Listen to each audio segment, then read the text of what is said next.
Morning students, हम अपने channel पर सबों का गर्मजोशी स्वागत करता हूं और वीडियो को ऑब्जर्व करने के पहले चैनल को जरूर ही सब्सक्राइब करेंगे और वीडियो को अंत तक देखेंगे, यह मेरा रिक्वेस्ट रहा। तो डियर स्टूडेंट्स, आज का हमारा टॉपिक से है द्विघात समीकरण। आज का हमारा टॉपिक है द्विघात समीकरण। द्विघात यानी दो घात वाले समीकरण, द्विघात समीकरण, ये हमारा आज का टॉपिक है। इसको इंग्लिश में कहते हैं क्वाड्रेटिक इक्वेशन। Quadratic equation. तो द्विघात समीकरण का जो बेसिक फॉर्म होता है, बेसिक जो फॉर्म होता है, या इसको हम लोग कहते हैं व्यापक फॉर्म, इसको हम लोग कहते हैं व्यापक रूप।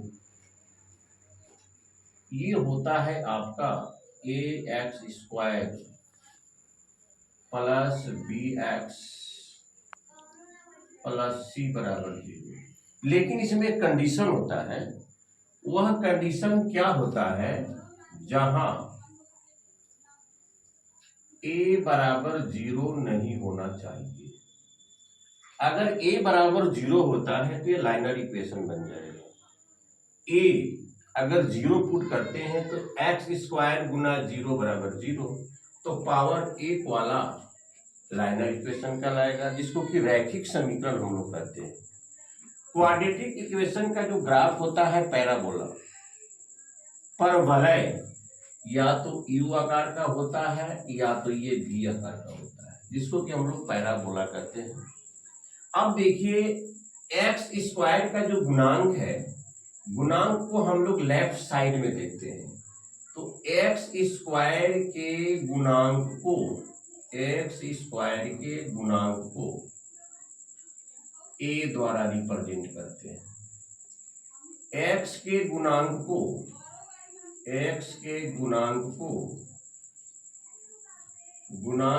b द्वारा रिप्रेजेंट करते हैं। और ये एक रियल नंबर है, कांस्टेंट है। कांस्टेंट को c द्वारा,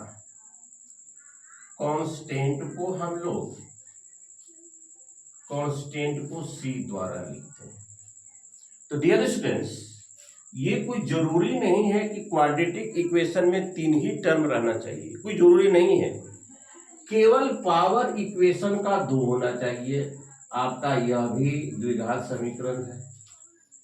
x² प्लस 2 भी द्विघात समीकरण है। x² प्लस 5x प्लस 10, यह भी आपका द्विघात समीकरण है। यह भी आपका द्विघात समीकरण है। x² भी है। अंतर इतना ही है कि इसमें b का कोफिशिएंट नहीं है, कांस्टेंट नहीं है।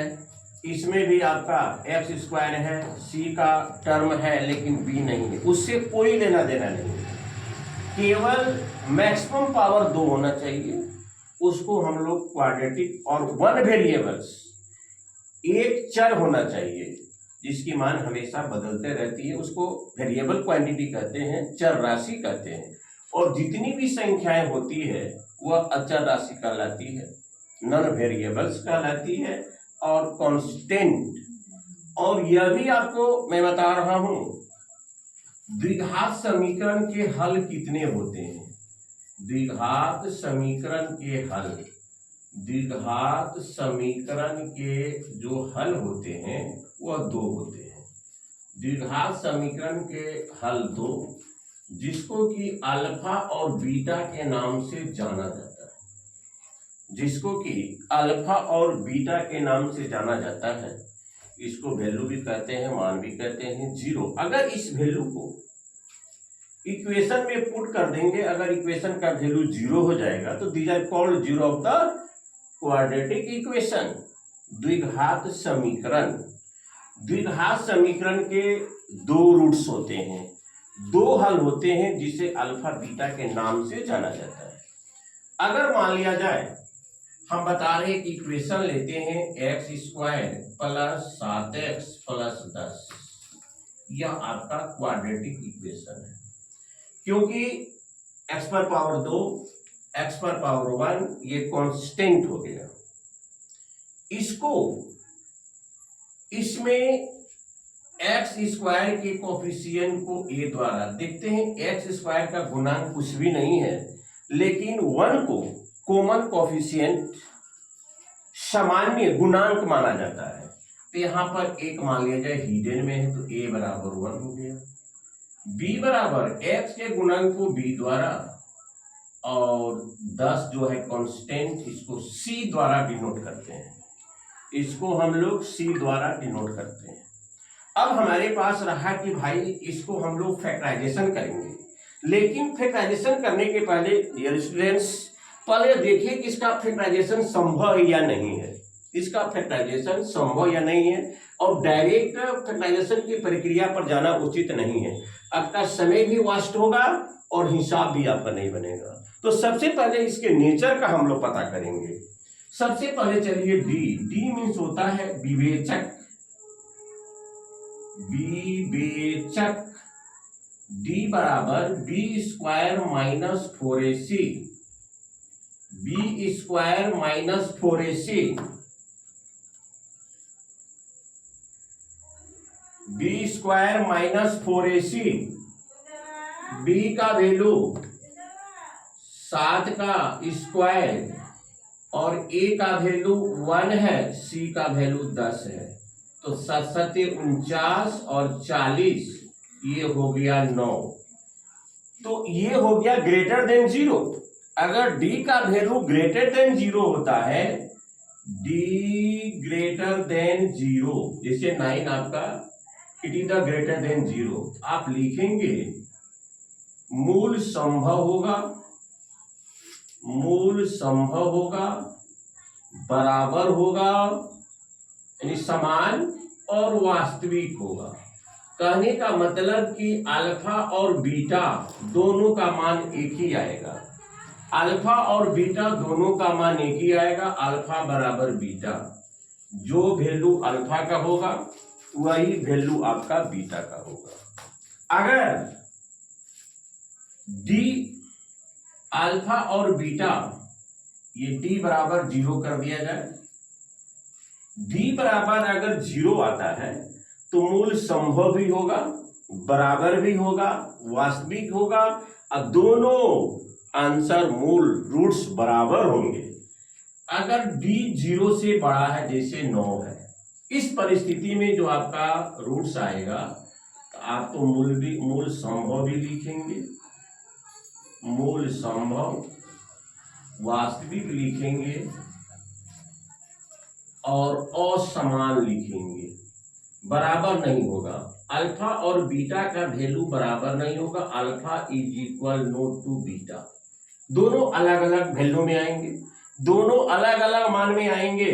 अगर d लेस देन 0, यानी d का मान, d value of the d, value of d if 0 minus less than 0। अगर d का वैल्यू 0 से छोटा आता है, मतलब माइनस में आता है, तो आगे बढ़ने की कोई आवश्यकता नहीं, सीधे लिखेंगे आप मूल संभव नहीं है। d माइनस में आ गया, पहले तो आपको फैक्टराइजेशन करने के पहले d का वैल्यू निकाल लेना होगा। अगर d निगेटिव में आता है तो फिर आगे बढ़ने की कोई आवश्यकता नहीं है। अगर इसे एक एग्जांपल देखिए, x square minus 9, suppose that ये क्वाड्रेटिक इक्वेशन आप देख रहे हैं। तो a का वैल्यू आपका 1 हो गया, b का वैल्यू नहीं दिया हुआ है। b कहते हैं किसको भाई, x के कोफिशिएंट को, इसमें x डिस्पेयर्ड है, तो b का वैल्यू 0 हो गया और c का वैल्यू -9 हो गया। d निकालिए, d बराबर b square minus 4ac, b का वैल्यू -9 और 4a ए का वैल्यू 1 और सी का वैल्यू आपका कितना है, बी का वैल्यू 0, बी का वैल्यू आपका 0 है। 4a, सी का वैल्यू -9। तो डियर स्टूडेंट्स 0 और 9 चौके 36 प्लस 36 हुआ। तो डी का वैल्यू जब प्लस 36 हुआ, 36 is the greater than 0, 36 is the greater than 0, इसलिए इसका जो वैल्यू होगा असमान होगा। इसको शॉर्टकट में देखा जाए, x² -9 बराबर 0, x बराबर x² बराबर 9, x बराबर 9 का रूट बराबर ±3। ये आपका रूट्स हो गया। These are roots of the given polynomial, given quadratic equation. तो x² -9 बराबर 0, इस प्रकार से ये क्वाड्रेटिक इक्वेशन द्विघात समीकरण का मैंने जहां तक आज टॉपिक्स में संभव हो पाया, मैंने बेसिक आपको कॉन्सेप्ट दे पाया। इसमें बोर्ड परीक्षा में आपको बहुत सारे प्रश्न रहते हैं, वर्ड प्रॉब्लम के भी प्रश्न रहते हैं। अगले टॉपिक्स में मैं पुनः आगे बढ़ूंगा, इसका एप्लीकेशन से बढ़ूंगा और देता है परीक्षा में कि निम्नलिखित में से कौन द्विघात समीकरण है। तो द्विघात समीकरण उसे आप चुनेंगे जिस पर के पावर 2 है, और डिसेंडिंग और असेंडिंग स्टैंडर्ड फॉर्म इसका होता है, पावर को घटते हुए क्रम में लिखिए या पावर को बढ़ते हुए फॉर्म में लिखिए, तब उसको हम लोग कहते हैं मानक रूप, स्टैंडर्ड फॉर्म। तो डियर स्टूडेंट्स, आज का हमारा ये अपने यूट्यूब चैनल पर हमारा एक्सप्लेनेशन समाप्त हुआ। वीडियो को जरूर सब्सक्राइब करेंगे। जो आपके क्लासमेट है, जो मैथ के प्रति अति रुचि रखते हैं, उन्हें इसको शेयर जरूर करेंगे। Thank you very much.